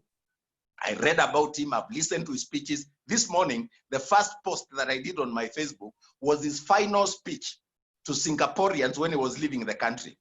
Let me tell you, those leaders did not negotiate. They set themselves and their countries on the path of progress, and they knew in order to achieve sustainable development, we must have disciplined citizenry, not dictatorship, but a sense of responsibility that is inculcated from childhood for people to know. In Singapore, you don't steal. In Singapore, you don't take a bribe and you don't give a bribe. In Singapore, you don't do this. And it's all clear in their laws. There is a policy, they call it MPH, meritocracy, pragmatism, and honesty. It was ingrained in their values and everybody knew. And Lee Kuan Yew was so ruthless that when one minister was given an air ticket, I think, to travel by a company, not given the money, it was paid for. And on arrival, he was sacked because he agreed to be flown to a meeting by a private company in a sector he was regulating. Those are the standards. Singapore was at par, if not below Kenya, at independence. Now they enjoy better per capita income and standards of livelihood than US, than the United States of America. We can't compare with Singapore and the standards of living in Singapore. So the question I ask is this: do you want drama, activism, noise, insulting the president and government officials, and then your roads are bad, your infrastructure is bad, you cannot get mental care, you cannot get schools, or do you want development? And just say the moment we elect a government to power, We are going to, yes, we'll criticize, and I am one of the most criticized government officials. I have never taken anyone to court for criticizing me. And I can tell you there are stories about me that I would have gotten so much money for defamation. But I don't do that because I believe I'm in public life, and I'm more prone. When I become a private citizen, I would sue a lot of people if you dare defame me. But right now, since 1998, I've been in public life, not in government, but even when I became chairman of KUJ and later secretary general, and I was, enjoying the limelight in the media, I opened myself to scrutiny. But there are times when a lot of lies have been told about me. And I excuse that. I say, leave it, it will pass. And the people I coach, because I'm a media professional and a strategic communications person, I tell them, don't go into suing the media. If you have reached a point where they can criticize you. But I do know there's an extent to which the media can destroy families and reputations and people's careers through lies, innuendo, and the distortion of facts. And so I'm not saying people should not sue, no. I'm just saying as a policy, and having been a journalist, my approach to it is I'm enjoying public space. I am more prone to criticism. But you cannot allow yourselves to degenerate to a point where all citizens do after an election is to start complaining and maligning their government. And government can never work. So that also government takes so much time trying to defend themselves. I think we need to change our culture and say, when we are going to elections, let us elect people based on what they are going to deliver, on the values and the service they will give us. And the moment we elect them, let us pray for them, support them, criticize them constructively, not matusi. You know, if somebody says they don't like the shape of my nose, how is that supposed to be a government policy issue? The shape of my nose, what does it have to do with KFCB? So when you start now insulting me, by the shape of my nose, I think we are just so low. We have gone so low. And some of the fellows, like I've told you, they are just poor fellows, miserable creatures in Kawangware, using stolen bundles instead of telling me, CEO, can you help me? Can you create a job? Can you help me do a few? All they are seeing is the shape of my nose. So how does that inspire me to serve you?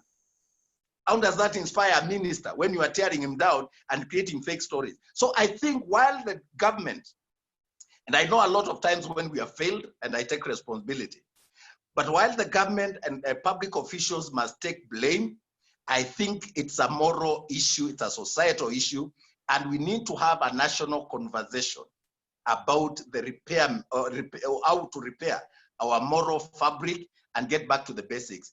God forbid, because I fear, Mr. Chairman, it might take a tragedy like what Rwanda went through. God forbid. But I can see the direction we are taking. Even if you get an angel for a president, if we continue behaving the way we are behaving, I like what Minister Kagwe says, behaving normally, we are going to have life treating us abnormal. I can tell you there is more discipline among the citizenry than in the people holding power. So when you're asking whether it is about authority or dictatorship, I want to say I prefer a dictator who delivers. I prefer a dictator who builds the roads. I prefer a dictator who ensures that we have Medicare. I prefer a dictator who ensures that systems are running. When I fall sick, I'll get Medicare. When my property, little property, will be protected by government, nobody will take away that belongs to me. There will be justice in the judicial system, and the justice is not for the highest bidder. I don't care who rules. I went to New Zealand. Do you know, I was shocked. There was an election and we're having a conference in New Zealand and nobody was talking about it. And there's a national election. They're electing their president and nobody's talking about it. The TVs, that is not news. The major news were business and the conference that we were attending. So I engaged some Kenyans who live there and they told me elections are not an issue here. We talk business, we discuss business, we discuss social issues. Elections are just a process to put people in power. It's like an interview. To interview somebody to become the CEO of KFCB. How is that, So they don't place so much attention on politics so that you do elections and immediately you start another campaign because we are all indisciplined. And when you elect people on the basis of corruption and how much they paid to get to the positions, they are going to recoup their money by ruling you badly and by not delivering service. So we have a challenge here. And my appeal would be, I wouldn't want Kenya to ever degenerate into dictatorship. But I even wouldn't want, and I pray more, that we'll never have to go the way of Rwanda for us to start behaving and realizing that national cohesion and integrity, national cohesion and integration, peace, just being settled and being okay with what you have, and not grabbing your neighbor or hating them because of the shape of their nose, like I've said, or because you think they belong to another clan that you don't like. If we can start seeing ourselves as Kenyans, be proud, ile najivunia kuwa Mkenya. My mother may not be the most beautiful woman, but she's my mother. I don't have another. My dad may not be the most disciplined person, but chief, that is my dad. He will never change. So my role to him is not to accuse him of all the wrongdoings, is to tell him that, how can we make things better? And so I'm calling on responsibility among the citizenry. I'm calling on synergy between government and private sector organizations, that we must take action. Chairman, I'll challenge you. You've talked about the review to Cap 222. When the clerk of the National Assembly published the amendments of Cap 222, which is very crucial to you, to the likes of Ann Kioko, and a lot of great people that I'm seeing here. When the clerk of the National Assembly called for memoranda, there is not a single one from you Christians. Not one from any of the professionals. We are, anyway, I was saying that... No. Let me make the point. I'm driving a point. I'm not accusing you. But we have 9 who are saying that law, those amendments should be withdrawn. They are very bad. They are going to create a monster called KFCB. Now, until the other day, I didn't know actually all the memoranda. No, it is 8. The 9th one is by KFCB. So what happened is, we have now a situation where we are going to Parliament on Tuesday to defend ourselves against 9 memoranda submitted against the amendment, which are very good, by the way, for harmonizing content regulation to be in keeping with the new technology. And I'm not accusing you, Chairman, I'm just giving you how we dropped the ball, because it has got to be teamwork. It has to be like a football team, where the goalkeeper is defending, mpira is ingie, the defenders are defending so that the goalkeeper is covered. Then the midfield is trying to supply the ball to the guy who can score. And if you're not in a position to score, then we pass the ball to the guy who is in a position to score. So what I'm saying is, we need synergy. We need collaboration. Sometimes I see Anna Kioko, laboring on her own. And I just send her a text and say, my sister, people are praying for you. And by the way, as I say this, Chairman, I know how much you support us. I know the prayers we get from this group. I see faces here that I'm seeing for the first time, including Mr. Malcolm Clark. I don't know where he's zooming from. Their faces, Brian Joroge. I know there are people who love the work KFCB does, who may never have seen this face, but I see them making positive comments. But now we need to be strategic. If we collaborated, we are such a powerful force. But how do we collaborate? Let me tell you one thing. We are going to Parliament on Tuesday to defend against 8 memoranda that are against us. Can I assure you, as sure as the sun rises from the east, we are going to win. Doesn't matter how many people are against us. Why? Because I told you, I've been in this field for so long, I know the law. So unless somebody pours money or there is corruption, if those committee members and members of Parliament are the way I know them, we are going to engage them, and we are going to play every trick in the book for those amendments to go through, not because of Mutua. They are not for me. I'm not going to be in KFCB for long, by the way, but because part of my legacy is to leave a legislative framework that will protect children from the kind of complaints that we are making. And we cannot keep complaining. We must change the law. We must collaborate. So, Mr. Chairman, even inviting me, this is a great step. It never used to be like this. There is a time you'd get a lot of opposition if you said you're inviting Ezekiel Mutua. But you want to take that and come to my office and encourage me, and we started this collaboration. And I want to tell you, Mr. Chairman, from the bottom of my heart, I appreciate the support of the Kenya Christian Professional Forum, your personal support, the support of your chairman, Mr. Kajama, the support of people like Ann Kioko, the support of so many people in this forum who pray for us, encourage us, stand with us. And even sometimes you went to court, when we went to court against the film Rafiki, you guys enjoyed yourself. So it is not all doom and gloom. There is hope, but let us be strategic and let us collaborate strategically. Thank you, Dr. Mutua. We've given you more time because you're the government, and in this case, you are the person who is legally mandated. Let me welcome Sharon. I hope, Martin, you're there as we make our submissions. I want to request colleagues, if we can stretch it for the next 10 minutes so that we can conclude. So I will welcome Sharon. Sharon is going to an election soon. So we hope that they will make the right decision and get the right people in place to advance and to defend these values. Sharon. Sure, thank you. Well, to answer some of the questions that were put to me, the first one was about artificial intelligence, and could it be capturing? Yeah, artificial intelligence, and could it be capturing kids through the cameras on their websites or their phones, and then promoting pornography to them because it can tell what age they are and so forth and so on. I'm not an expert on that, but I will tell you what I do know. I do know that, like during the coronavirus epidemic, a lot of schools have moved to online learning, and children are accessing their teacher, Zoom calls with their whole class and so forth and so on.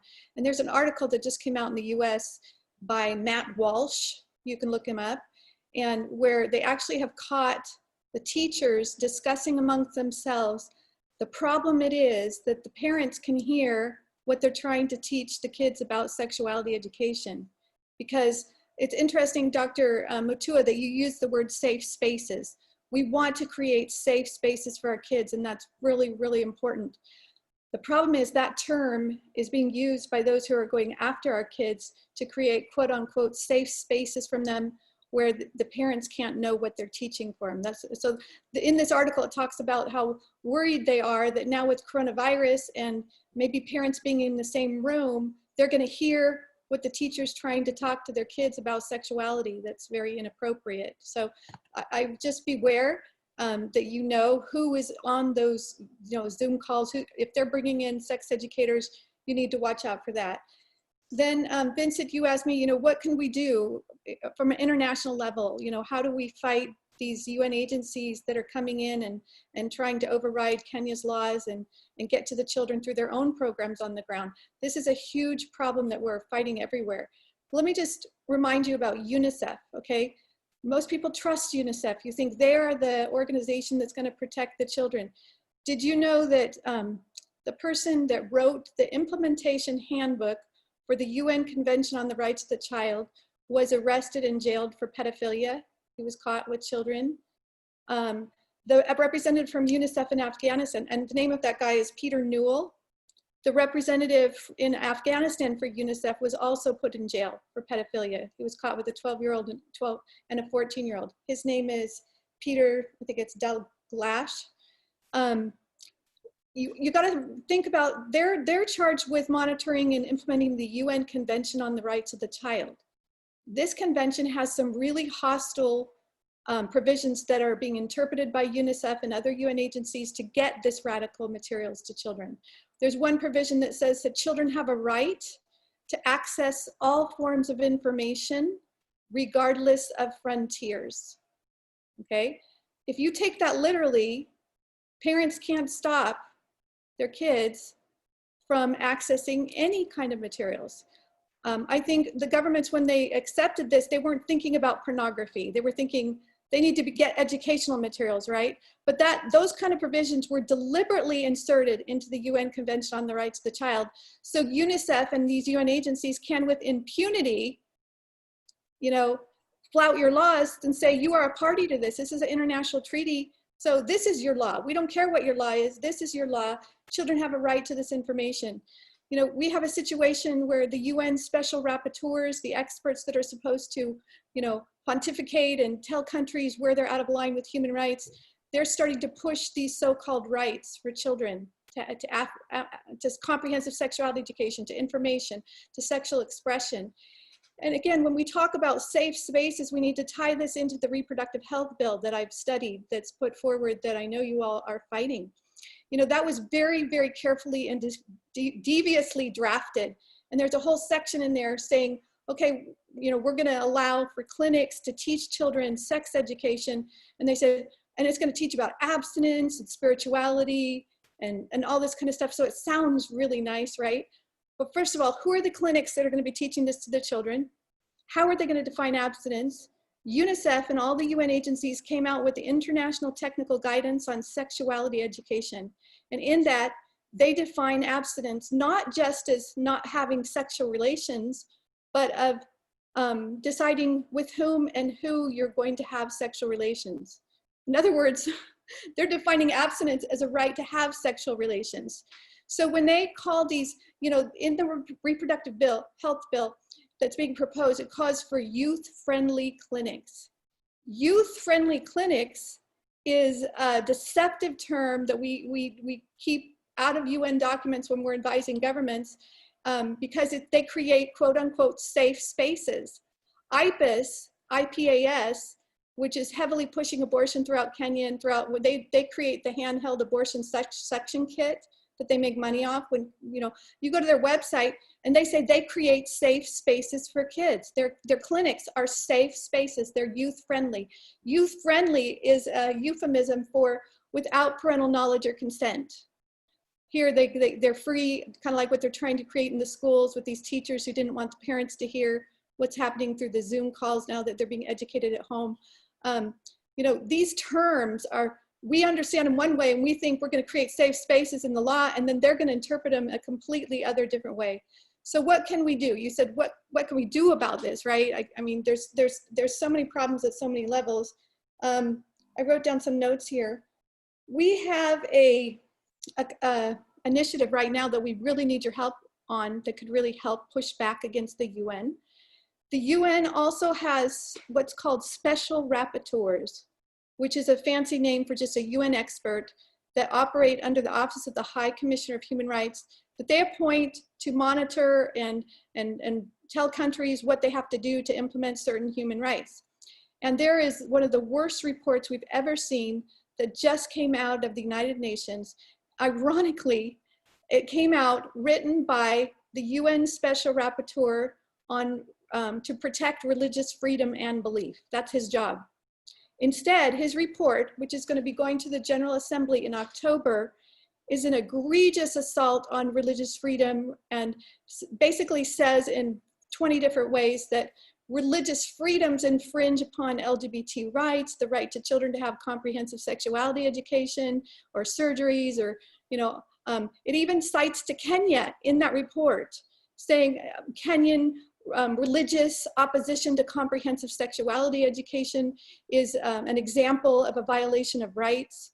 This report is so notorious, and Kenya in particular needs to push back, and we have set up a mechanism to help you do that, and that we need help with. It's a global mechanism. We have a new website, and it's called, and I had typed it into the chat thing, it's called Protect Religious Freedoms with an S.org. And we have a petition for any citizen to sign, and we also have a religious leaders sign-on letter, because we're trying to mobilize religious leaders all throughout the world to call upon the UN to reject this report, which is going to be presented to the UN General Assembly. And this can be a mobilizing tool to also educate religious leaders, and then they can educate their congregations throughout the world, this gross abuse of the UN system to actually destroy religious rights, destroy the family, destroy life. Actually, the report also says that laws that ban abortion also under the guise of religious beliefs, or if religious leaders influence those laws, that those are invalid, okay? So we need your help, everyone on this call, if possible, to go sign that petition, the public one that's for anybody. But more importantly, we need help identifying religious leaders that can sign the religious sign-on letter all throughout Africa. We really need a huge response from Africa, and a specific policy thing besides, you know, getting on that petition so we represent more people. The religious leaders letter represents more people. we need also to create one to the African Union. In fact, we're going to send that to the President of the African Union, that petition. We need Kenyans to start rising up, get their religious leaders to start rising up, start talking to the African Union. We propose to some of the African countries that we work with that there be a resolution on pornography at the African Union level. So if Kenya could start and pass one there and encourage some other countries, that can start to put pressure and build interest. Because even though pornography is illegal in Kenya, and Dr. Ezekiel Mutua, I just really appreciate everything that you said and your passion and everything that you're doing to protect children. But even he told us that people are accessing it anyways. There needs to be more mechanisms, but more importantly, there needs to be more awareness of its harms. There needs to be government campaigns. There needs to be help for children who are addicted. And a resolution could, get the foot in the door to start that process to help, stigmatize pornography in a major way across Kenya. Maybe Dr. Matua's office could do a partnership with KCPF. Maybe Family Watch could even start with that. But also, it's really important not to shame children who are already watching pornography or shame adults, because shame is what drives it into hiding and makes it so no one's going to tell you and no one's going to get help. So there needs to be some kind of youth-friendly, from our perspective of how we would interpret youth-friendly campaigns in places where children can come get help, where parents can learn how to help their children. I've dealt with pornography issues within my family that have been so serious that one family member had to drop out of college. It's a huge issue. Had to go to a 3-month residential program. The pornography issue is so debilitating if someone gets a serious addiction that I just think the public has no idea. So those are some concrete things. We hope everyone will sign on to that petition. We hope Kenyan Christian Professionals Forum will help us get all the religious leaders that you're associated with to sign this letter, help us reach out to partners in other countries.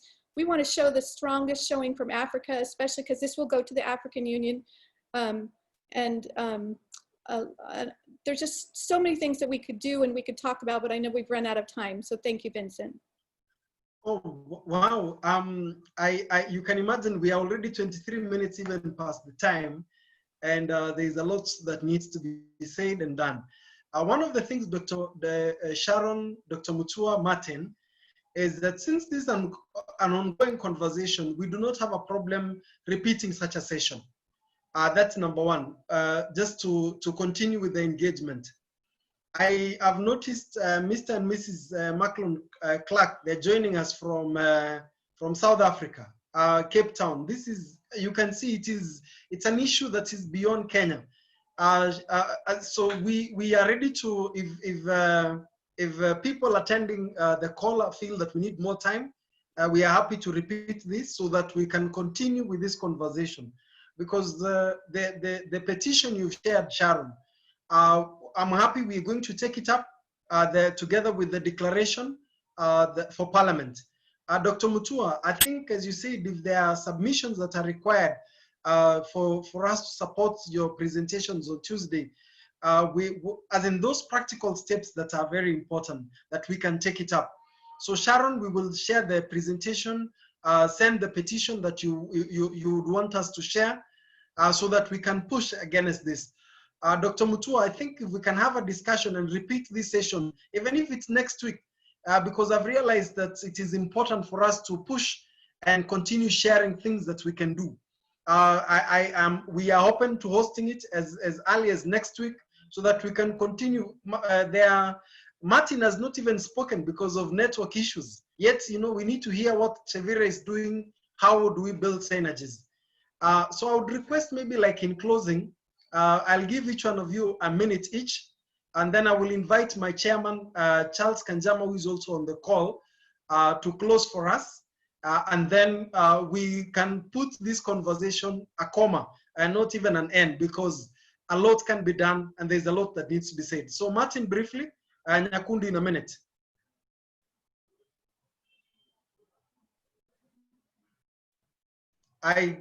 Looks like I've lost Martin. Okay. Sharon, briefly in a minute, concluding remarks. Sure. Well, I've learned early on when I first got involved that one person can make a huge difference.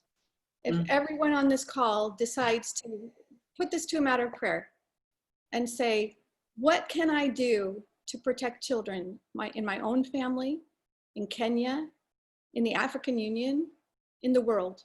You know, I've given you some things you can do that can really help, but we each have our own personal journey. And I would just strongly, strongly encourage you. Something I forgot, and I'll just throw this in as well. Now that you're working on this legislation in Kenya with the reproductive health bill, and I know there's been calls for something to replace it, something good, because children need help, they need support. You know, children are being sexualized, you do have teen pregnancies, you do have STDs, and so the problem is the wrong solutions are being offered. And we have a document that we've been coordinating with experts all throughout the United States, which is a set of health standards for sex education. And they are global, they would work for everyone. And I'm gonna try to get permission to release it early and to get it into your hands, because I think this could be a solution, because it goes step by step depending on the child's development, what they really need to be taught. And it includes issues related to pornography and how the dangers of pornography. It's a framework. So that's something else we could engage on later. Thanks, Sharon. I think we will take it up on email, and there's a lot that can be done. You can always count on us. We are very proud of our association and what we can do together. Dr. Mutua, please, in closing. Mr. Chairman, I want to thank you. I want to begin by thanking you for inviting us to this forum. I want to thank KCPF for the collaboration. And I want to commit my personal commitment and that of my board in working together with Kenya Christian Professionals Forum and our partners from across the globe who are in this call to ensure that we do what Sharon is saying at individual level, but also at corporate level, push the agenda of protecting children from harm. There are so many forces that are targeting our children. And the danger with the bad guys, the dark side of the internet, and the bullies and the pedophiles, they are ahead of us. It's like the terrorists, you know. By the time you start planning, they know technology, they know how to do bombs and stuff, and we always do catch up. We good guys, and that's what I'm saying. We must get ruthless.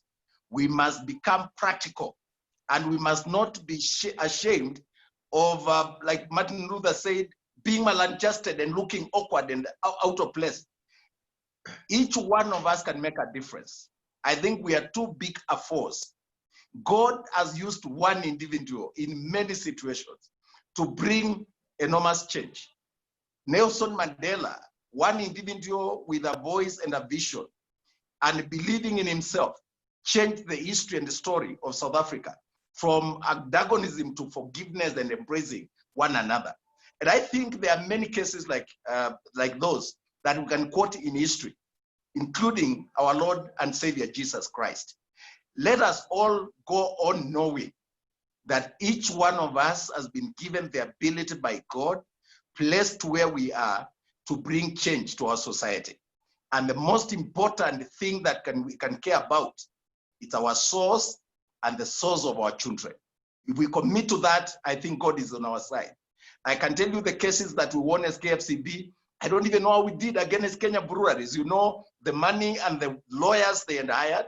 The one we won against the LGBT community, there were that 6 foreign agencies that were funding it under the creative economy. And there was money. There were professors, some of them who taught me, and we defeated them, not because of our power or knowledge of the law, but because beyond just talking and applying the law, the work we are doing at KFCB, because it's not small. Otherwise, it would just be another small government agency relegated somewhere in Uchumi House.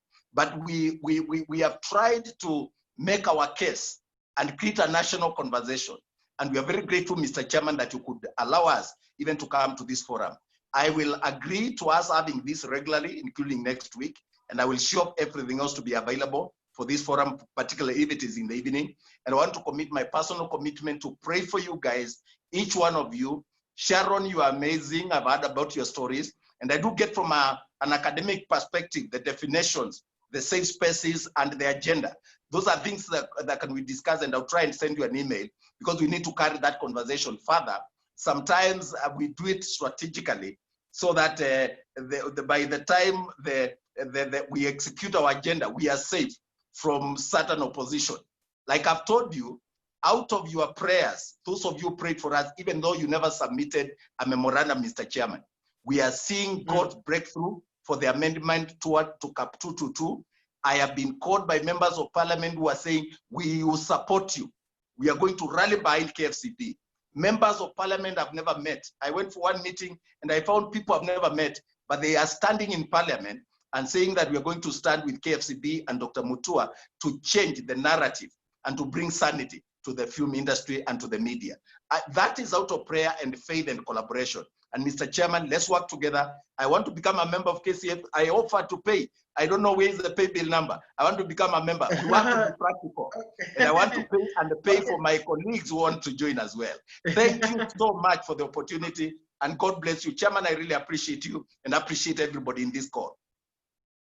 Asante sana, Daktari. Martin, I have, sorry, apologies. We really wanted to hear Martin. So we want to commit. We will have this conversation next week. I'm going to consult the board, and we are ready to take up so that we can explore further.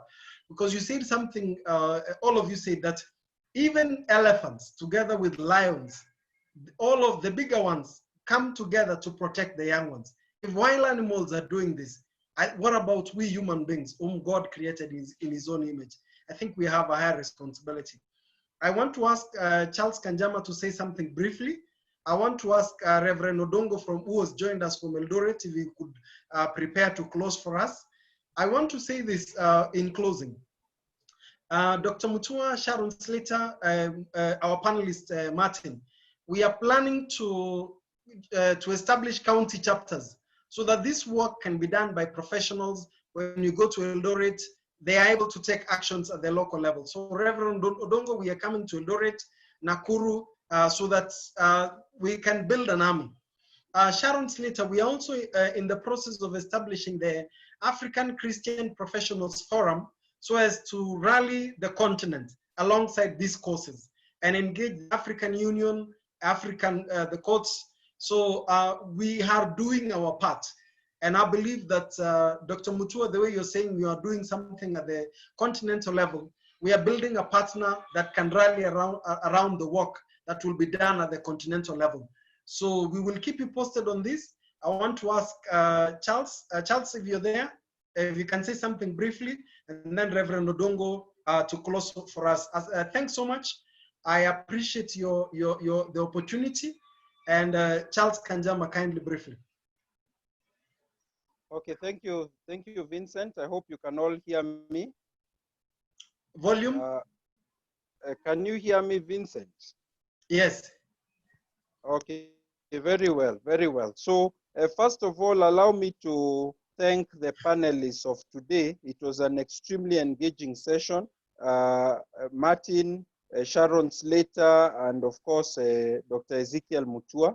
We have really appreciated all the wisdom that you have shared with us. I think we are all very motivated, very engaged, and definitely this session should give rise to fruits, because if we are really active, then the fruit should come, and we are sure that the fruit will come. Let me apologize to Dr. Mutua. We had a courtesy call a few weeks ago, and I think we had committed to sharing some information, a memorandum with Parliament. I think, Vincent, let us see what we can do as KCPF. It is never too late to support the organization on this business, Kenya Film Classification Board, so that they can get a stronger mandate to protect children. Let me also make a comment that for KCPF, protection of children is very important. And we say that family values have to be instilled both in children and in adults. I once came across a saying that what is not good or healthy for children normally is also not good or healthy for adults, with a few exceptions. So I think we are very happy to hear the threats to children. We recognize that many of them are also threats to adults, matters to do with pornography and so on. For all those who have been listening in, both on Zoom and on Facebook and other forums, we really appreciate your presence. We want you to keep on this journey with us. Send us your comments, your communication. We have shared our contact details on the chat and would like you to engage us. And we are now entering the 10th anniversary commemoration of the Constitution of Kenya 2010. It was promulgated on 27th of August. So 27th of August, which is just 2 weeks away, slightly less than 2 weeks away, we are intending to have two commemorations. The first, which will focus on the religious community, will include a service in one of the churches in town, and most likely we'll do it at Holy Family. And we want to get religious groups to do a commitment for the new constitution, the positive values in the new constitution. And secondly, for professional groups, we are going to have an engagement in partnership with the Law Society of Kenya and other professional groups, also to make a declaration on Katiba at 10. 2 weeks after that, on September 9th, is the 10th anniversary of Kenya Christian Professionals Forum. So we are in version 2.0 now. We have been reflecting on what we've done in the last 10 years and what we want to do in the next 10 years. One of the key things is we need to very solidly expand and broaden our membership, our networking competence and capabilities, both within the country to the various counties in Kenya and to Africa, as has been mentioned by Vincent Kimoso. So if any of you is able to assist us in any of these initiatives, please let us know. We also intend to start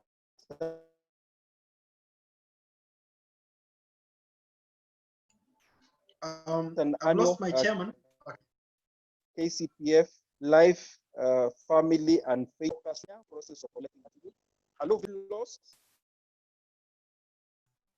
We were losing you. So okay, so I'm going to finish. So I was saying that in case any of those who have been listening in would like to engage us on more information, I'm sure Vincent will share the email of KCPF so that we can continue collaborating and cooperating. Thank you all very much for attending. We'll have another session next week on Friday, and on 25th of August, we are going to have a session on Constitution of Kenya, religion and the family, which is in the run-up to the celebration of 10th anniversary of the Constitution of Kenya. Sharon Slater, please keep representing us and people of goodwill in the United Nations, in the United States, in the international organizations, and we will be very happy when you can introduce us to any other organizations that can help and support our work as you have been doing. Asanteni sana, Mungu awabariki.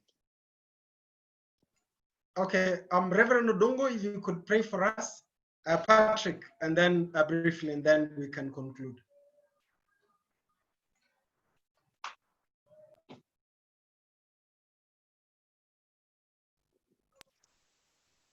Reverend Odongo, are you there?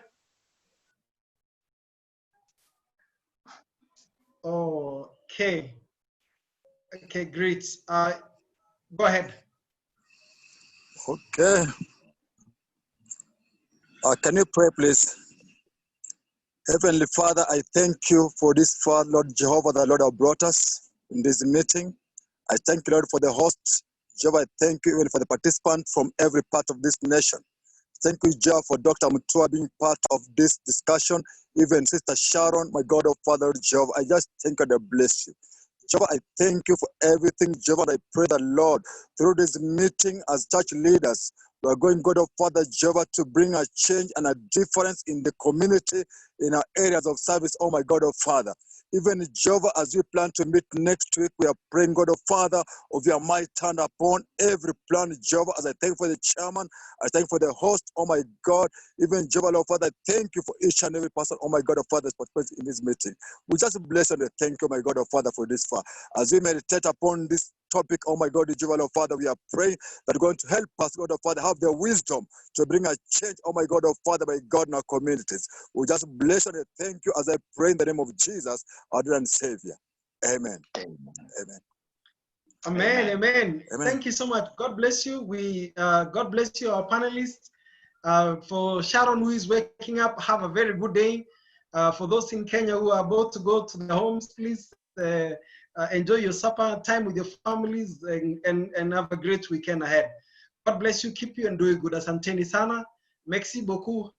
Thank you. Thank you. Thank you, Chairman, for excellent moderation. God bless you. It's a skill I am developing slowly by slowly. As we perfect our engagement. Yeah. Absolutely. You've done very well. Asante sana, Daktari. Okay. Asanteni sana. Good night, Malcolm and Madam. Good to see you. Good to see you. Nyakundi, good to see you. Sister Sharon, awesome. Was Anne Kioko in this meeting? Yes, Anne was there. In fact, we are going to have a discussion on how to take up the petition that Sharon shared. Absolutely. And, we need to collaborate there. Yeah.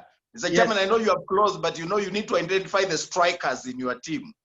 Anne Kioko and I are strikers. No matter how good you play, and Sharon, you need a guy who scores. The ultimate goal is to win. So you need to identify your strikers. Otherwise you can be playing nice football like Arsenal. Dr. Mutua. Yes. Dr. Mutua, I'm planning to join you on Tuesday. Well, it's by invite because of Corona, but I'll talk to you of. Is that Nyakundi? Yes.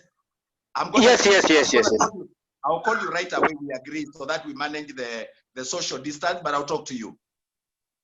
Dr. Mutua was telling me. Thank you, sir. Thank you, sir. Yes, Chairman. By the way, Anne Kioko was my staff, so I trained Anne Kioko. So you can imagine what it means to build such a team. Yeah, wonderful. You are like Jose Mourinho. I was just saying, when you identify a guy who can score, the ultimate goal is to score. So she strikes me as a striker, as a nice person. Sharon, when I hear her, then you know those nuances and technical detail on how to win, because these issues are about, it's about, you know, the world used to be run by witchcraft. Now the world is run by witchcraft. Wit. It's a battle of the mind, the wit, and you have to be strategic. I identify those as strikers and say, good night, God bless you, and I'm a striker. I can tell you I'll strike, I'll score. I'll dribble and I'll score by God's grace. And may all of you pray for us. God bless you. Thank you very much. We had the ministry of Labor and Social Protection represented by Jacinta. So we really appreciate the collaboration. Jacinta, I did not see. I was trying to look for her to say something, but she was also present. As in, we are in it together, Daktari. So there is no private child, and there is no other country we are going. So we really appreciate. About your membership, we wanted to do a ceremony. Unajua siwezi kuja ofisi yako hivi hivi. I have to come with the nimejipanga. Do a cut call and then we sign. I do the check. Yes, tunakuja Daktari. Chairman, you need to appreciate Kenya Film Classification Board Communications team. They have been tweeting. I have just checked. Did you realize? You know, that's an army we have built because we realize that's where the conversations are. Nelly, we celebrate KFCB. I can assure you. Yes. Charity. Then there's also the lady in charge of legal. That is Lois Shala. Shala. We really appreciate. We are so honored, Daktari, to do this together. And Nelly, God bless you and team at KFCB. Just as you leave, Chairman. So when you have if you have a campaign that you want to be carried out on Twitter, by the nature of our job, I didn't know until the other day that we have about 100 journalists who are tech savvy, they are on Twitter. And so we are running campaigns for the government, including for when Kenya is campaigning for some seat. We are being requested because we just happen by the nature of our job to have almost 90% of our staff as trained journalists, from PhD to masters to degrees and so on. So I didn't know we had such a formidable team. So what we have done with COVID, we are turning ourselves into an agency that can do campaigns for organizations. So if you have something that you need to be tweeted, they know how to create hashtags and how to put punchlines and how to create the conversations, we are available for you for free. We'll support you. Wow, wow, wow, wow. This is big. Now I don't want even to say this one is big because like this is big, Daktari. This is big. Because you see the power of leveraging on our abilities. Because I remember when you told us that, I remember when I picked that issue about protecting children from harmful media content. And I said, you know, from where we are at, we can reach the faith community. In fact, when COVID is over, one of the things that I am thinking is that just training church leaders and pastors, you know, these ones who have the pulpits, on understanding what is the problem, what they can do about it, and even what the Bible tells them. Because the Bible says, train a child in the way they should go. Part of that training includes training them from bad media content. I believe that could be a good entry point. That's a key part of it. And Dr. Ezekiel Mutua, offering that social media, I would love to talk to you. We need to have a conversation because there's, you know, a number of campaigns that I would love to talk to you about. Let me give you the guru. Is Nelly Moluka on this call? If Nelly, you can get in touch with Sharon. Nelly drives, she's the corporate communications manager. If you can get Nelly or Charity Masharia, and they are here. If you guys can just tweet Sharon and get in touch, we will run the campaign. When you have an agenda, you know, we craft it nicely, give it a media perspective. Like I've told you, we have a pool of 100 journalists together, young people with masters, with all this, and they trained on how to use social media. We took them to a course. They know even what not to do for defamation. They are the best. And I didn't know how useful until COVID came. And now we have to move to online. And I realized I have such a team, a formidable, forcible team. Nelly Muluka is a veteran. She worked with the Red Cross across the world. She has a master's. We did our master's together at the University of Nairobi, and she's our corporate communications manager. Charity Masharia, the executive assistant to the office of the CEO. Those are guys, Sharon, if you get hold of those two, then you have KFCB, because sometimes I'm very busy. So, Chairman, very excited. You know, just one more thing. We're working to establish a global youth empowerment coalition. Love to talk to and get those people involved. There's so many things that need to happen to protect youth. So, yes, thank you very much. Absolutely. Thank you so much. Have a good night, good morning, wherever the rest of the world. God bless you. Thank you very much. God bless you too. Thank you. Nice weekend, Daktari. Okay, thank you, people. Bye. Bye-bye, bye-bye. Bye-bye, Sharon. Okay, Patience, you can conclude for us.